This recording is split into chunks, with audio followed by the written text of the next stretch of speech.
Professor Kethalani had dedicated her entire 3-century lifespan to studying the vanishing anomaly, a phenomenon that had baffled the greatest minds in the galaxy for over 2 millennia. The ancient crystalline structures scattered across 17 different star systems would periodically disappear for exactly 4.7 standard hours before reappearing in precisely the same locations, completely unchanged. The Galactic Institute of Xenoarchaeology had assembled the most brilliant researchers from 43 species to solve this mystery. Theoretical physicists, quantum mathematicians, temporal mechanics specialists, and consciousness researchers had all failed to provide even a hypothesis that could account for the anomaly's behavior. Dr. Martinez, Professor Kethalani said with barely concealed skepticism, as she welcomed the human observer to the research station, "I trust you understand this is purely an observational assignment. We appreciate Earth's interest, but this mystery requires intellectual capabilities that—" She paused diplomatically. Dr. Sophia Martinez, a xenoarchaeologist from Earth's Kepler colony, adjusted her simple field equipment and smiled. "I understand completely, Professor. I'm just here to learn from the experts." The research station orbited Kepler 438c, where the largest cluster of crystalline structures resided. For the past 6 months, the assembled scholars had been monitoring the anomaly using every known scientific instrument, generating terabytes of data that revealed absolutely nothing useful. "The structures exhibit perfect quantum coherence until the moment of disappearance," explained Dr. Vexthani, a Regalian physicist whose computational implants could process calculations at near-eye speeds.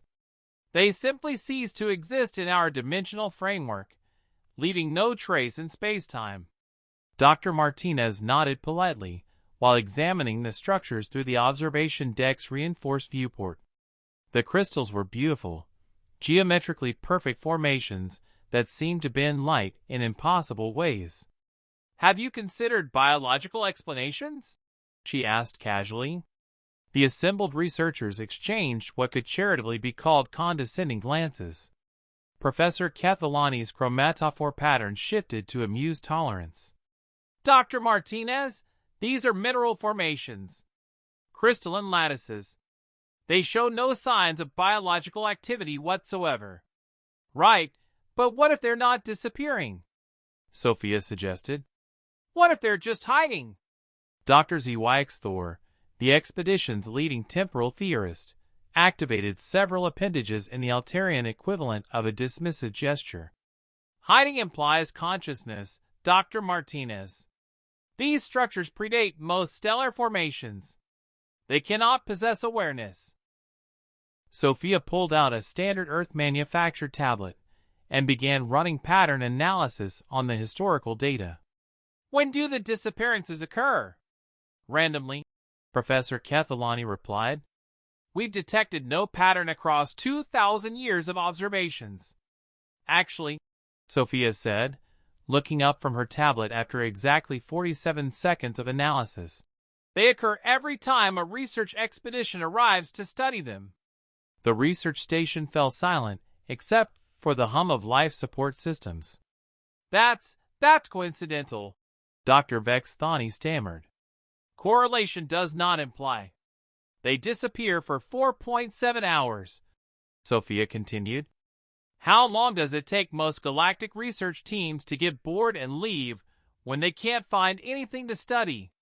Professor Kethalani's primary consciousness nearly destabilized as the implications hit her. "You're suggesting the structures are shy?" "I'm suggesting they're intelligent," Sophia said matter-of-factly. "Look at the pattern. They've been avoiding contact with researchers for millennia. Every time someone shows up with scanning equipment and investigation teams, they make themselves unavailable until the visitors give up and leave." She gestured toward the crystalline formations with her tablet. "On Earth, we call this behavior introversion. Some organisms prefer not to interact with unfamiliar entities."